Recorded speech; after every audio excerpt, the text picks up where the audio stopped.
تو میں عرض کر رہا تھا کہ نبی اکرم صلی اللہ تعالی علیہ وسلم نے ہمیشہ اپنے عمل سے، کردار سے، گفتگو سے لوگوں کو سچائی کی بات بتائی۔ میرے ملک کے ساتھ سب سے بڑا ہاتھ یہ ہوا ہے کہ ہمیں نہ ہر ادارے کے بارے میں، ہر شخصیت کے بارے میں، ایک دوسرے کے بارے میں اس طرح کا بد اعتماد کیا گیا ہے کہ کوئی شخص کسی پر اعتماد کرنے کو تیار نہیں ہے۔ کوئی کسی پر اعتماد، آپ کسی کا نام لے لیں، کسی محکمے کا نام لیں، مجھے آپ بتائیں پولیس والوں کے بارے میں آپ کی رائے کیا ہے؟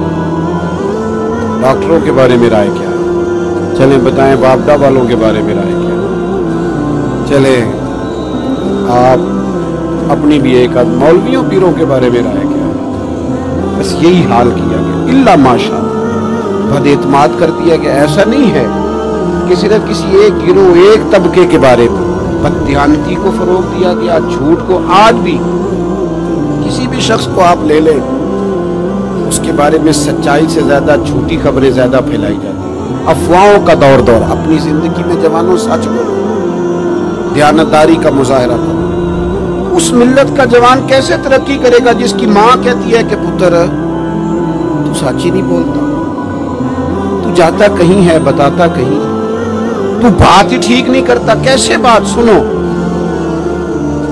نبی پاک صلی اللہ تعالی علیہ وسلم نے جب مختلف جگہوں پہ تبلیغ دین کے پیغامات بھیجے تو ہرقل بادشاہ کو بھی حضور نے پیغام دیا۔ بڑا سیانہ آدمی تھا، سمجھدار تھا، معاملہ فہم تھا۔ اس نے کہا میں کوئی جذباتی فیصلہ نہیں کرتا، کچھ چیزوں کے نا حضور کے بارے میں کچھ چیزوں کے سوالات میرے ذہن میں۔ اس نے کہا یار یہاں کوئی آیا ہوا ہو نا مکے کا سردار، لوگ تجارت کے لیے آتے ہیں، کوئی سمجھدار سیانہ سردار وفادار آدمی تو لے کے آؤ۔ ابو سفیان ابھی مسلمان نہیں ہوئے تھے، وہاں گئے ہوئے تھے، اور آپ کو پتہ ہے کہ وہ ہر جنگ میں آگے تھے کلمہ پڑھنے سے پہلے۔ ان کو بلا کے نا لوگوں کو پتہ چلا یہ آئے ہوئے ہیں تو لے جا کے بادشاہ کے سامنے کھڑا کر دیا۔ ابو سفیان کہتے ہیں جب اس نے سوال جواب شروع کیے نا تو ظاہر ہے میں مخالف گروہ میں تھا۔ جب کوئی مخالف گروہ میں ہوتا ہے اس نے تعریف تھوڑی نہ کرنی، وہ صرف ہمارے ملک میں رواج ہے کہ لوگ جو پارٹی چھوڑ کے آ رہے ہوتے ہیں اس کی بھی تعریفیں کر رہے ہوتے ہیں، اور جدھر جا رہے ہوتے ہیں پھر اس کی بھی اللہ جانے کیسے اپنے دل کو سمجھاتے ہیں، ضمیر کو مطمئن کرتے ہیں، اللہ ماشاء۔ ابو سفیان کہتے ہیں میں چونکہ دوسرے گروہ میں تھا تو بادشاہ نے جو بات بھی پوچھی نا میں نے رائے مخالف دی۔ جو بھی پوچھا کہ وہ محبوب علیہ السلام جو دعوی نبوت کرتے ہیں، ان کا کلمہ پڑھنے والے امیر ہیں، غریب ہیں، بات کیا ہے، جنگیں ہوئی ہیں، تو نتیجہ ایک طویل گفتگو ہے۔ ابو سفیان کہتے ہیں آخر میں بادشاہ نے ایک سوال پوچھا، یہ جوان زیادہ غور کریں گے، سوال پوچھا۔ ابو سفیان کہتے ہیں مجھ سے کہنے لگا وہ جس کریم محبوب علیہ السلام نے دعوی نبوت کیا ہے کیا کبھی انہوں نے جھوٹ نہیں بولا؟ ابو سفیان کہتے ہیں میں چپ کر گیا۔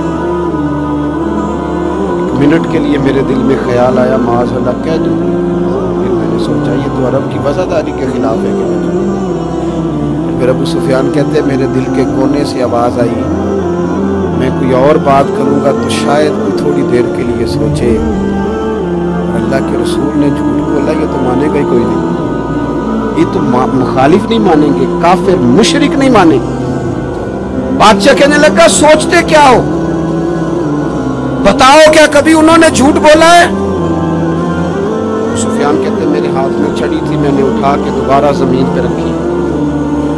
میں نے کہا بادشاہ وہ رشتے میں میرے بھتیجے لگتے ہیں، میری ان سے مخالفت ہے، میں ان کے مقابل فوجیں تک لے کے آتا ہوں، وہ ہمارے بتوں کو برا کہتے ہیں، رائے کا اختلاف اپنی جگہ پر، لیکن وہ میرے سامنے پیدا ہوئے میرے بھتیجے ہیں، میں نے انہیں ماں کی گود میں بھی دیکھا ہے، دادا کے کندھوں پہ بھی دیکھا ہے، سیدہ خدیجہ کا دولہا بنے بھی دیکھا ہے، میں نے ان کی گود میں ان کی بیٹیوں کو کھیلتے بھی دیکھا ہے۔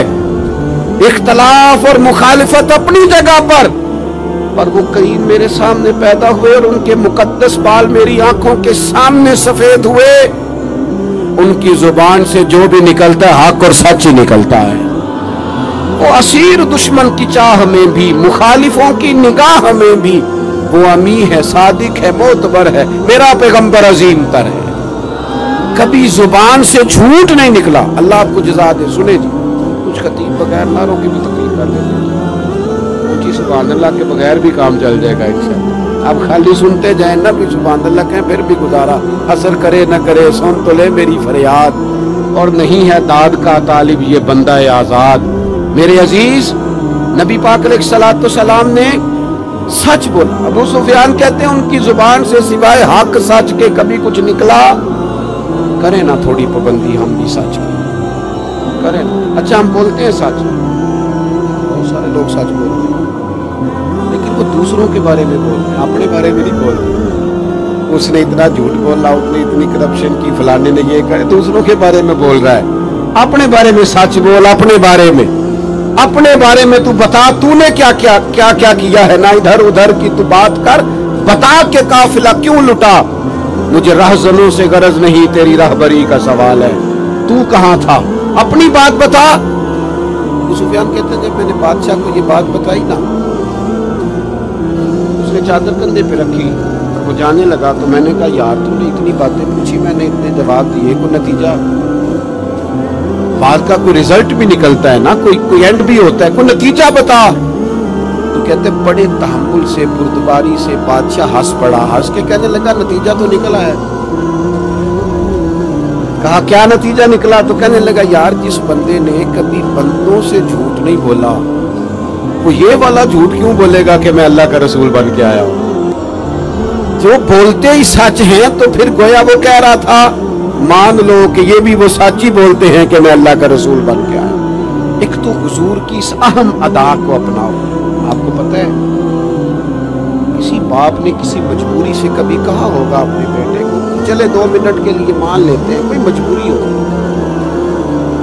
اس نے چلے فرض کیا کسی مجبوری کے تحت اس نے کہا تھا اپنے بیٹے کو کہ باہر جو بندہ آیا اسے کہہ دو کہ میں گھر میں نہیں، چلے مان لیا 2 منٹ کے لیے تیری مجبوری تھی، لیکن میں ذمہ داری سے کہتا ہوں تو نے ایک دفعہ اپنے پتر سے کہا تھا نا جھوٹ بولنے میں گھر نہیں، پھر تو ساری زندگی منت کرے گا وہ تیرے ساتھ بھی سچ نہیں بولے گا۔ اتنی بڑی بیماری ہے یہ، گھر توڑتی ہے، گھر یہ قبیلے توڑتی ہے، رشتوں کو کمزور۔ کیوں جھوٹ بولتے ہو رشتہ کرتے وقت کہ بچہ یہ کماتا ہے یہ کماتا ہے، کیوں جھوٹ بولتے ہو؟ صاف ستھری دو ٹوک بات کرو۔ اتنا بڑا رشتہ میاں بیوی کا جو اللہ کی نشانیوں میں سے نشانیاں جھوٹ پر قائم کرتے ہو۔ بیٹی کے والدین بھی اللہ ماشاءاللہ جھوٹ بولتے ہیں، یہ دے دیں گے یہ دے دیں گے، بعد میں کہتے ہیں لڑکے والے لالچ کرتے ہیں، آپ نے پہلے لالچ خود پیدا کیا، کیوں کہانیاں سنائی؟ اتنا اہم رشتہ جس کی بنیاد پر سارا گھر چلنا تھا، وہ رشتہ بد اعتمادی پر قائم ہے۔ جب ایک دوسرے پر اعتماد ہی نہیں ہے تو سکون کیسے آئے گا؟ اپنی زندگی میں سچ لاؤ، دولت لانے سے زیادہ ضروری سچ لانا ہے۔ گھر میں مہنگی چیزیں لانے سے بہتر ہے اپنے گھر میں سچ لے آؤ، دیانتداری لے آؤ، گھر بھی بچ جائے گا، قبیلہ بھی بچ جائے گا۔ ذمہ داری سے کہتا ہوں سچ بولو، دیانتدار ہو جاؤ، ملک بھی بچ جائے گا۔ اس امت کا بھلائی اس کام میں ہے، یہ حضور کا اسوہ حسنہ ہے۔ تیسری بات، نبی پاک کی سنت صرف مسواک لے کے دان صاف کرنا ہی نہیں، دل صاف رکھنا بھی میرے نبی کی سنت، دل صاف رکھنا بھی حضور کا طریقہ۔ دل بڑے بوجھ ہوتے ہیں ہمارے دل، مفت کی ناراضگی، کوئی لینا دینا نہیں، وہ جی فلانے بندے نے نا جی اپنی بچی کی شادی کی ہے، بچے کی شادی کی، رشتہ دار نے مجھے پوچھا نہیں، بھئی آپ کو کیوں پوچھتے، آپ کیا ہیں؟ ان کا گھر تھا، آپ بلا وجہ ناراض ہو کے اپنے گھر میں کیوں پوچھتے؟ آپ کو کس کتاب میں لکھا ہے، کس شریعت میں لکھا ہے، کہاں قانون ہے آپ سے پوچھا جائے؟ وہ فلانے بندے نے میرے بارے میں بات کی ہوگی، اور یار تو اتنا اہم نہیں ہے ساری دنیا تیرے خلاف باتیں کرے، تو مفت میں ٹینشن لے گیا۔ وہ جو 2 بندے دور کھڑے ہیں وہ کوئی اور بات کر رہے ہیں، تیری نہیں کر رہے، مفت میں اپنے دلوں میں بوجھ، مفت میں بدگمانیاں۔ وہ جی فلانا بندہ امیر ہو گیا، کیسے ہو گیا؟ یہ تیری ڈیوٹی ہے، تیری ذمہ داری ہے۔ میرے اعلیٰ حضرت فاضل بریلوی رحمت اللہ لکھا ہے، حسد کرنے والا بندے پر اعتراض نہیں کرتا، حسد کرنے والا اللہ تعالیٰ کی تقسیم پر اعتراض کرتا ہے۔ معاذ اللہ ثم معاذ اللہ۔ وہ تو کہہ رہا ہے اسے نہیں ملنا چاہیے تھا، مجھے ملنا چاہیے تھا۔ آپ جب اتنی زیادہ عداوتیں پیدا کر لیتے ہیں، آپ کیوں نہیں اس چیز سے خوش ہوتے جو نظام میرے رب نے بنا دیا؟ اتنی بڑی اللہ کی مخلوق ہے، لیکن ہمیں لوگ اچھے نہیں لگتے۔ جس سے پوچھ لو وہ ناراض ہی ہے، ہر بندہ کسی نہ کسی سے ناراض ہے، شکوے کر رہا ہے۔ وہ چھوڑ دے یار، میں کسی شخص سے بیزار نہیں ہو سکتا، ایک ذرہ بھی تو بیکار نہیں ہو سکتا۔ جسے اللہ نے بنایا ہے وہ بیکار، میں بدعقیدہ بد مذہب کی بات نہیں کر رہا، لیکن ہم بلا وجہ ہی لوگوں سے اگر بیزار رہیں، کیوں؟ دل میں بوجھ ہے، عداوتیں ہیں۔ آپ یقین کریں، دل ہو جائے نا صاف، نیند سکون کی آتی ہے۔ دنیا میں سب سے زیادہ مطمئن وہ بندہ ہے اللہ نے جہاں رکھا ہے وہاں راضی ہے۔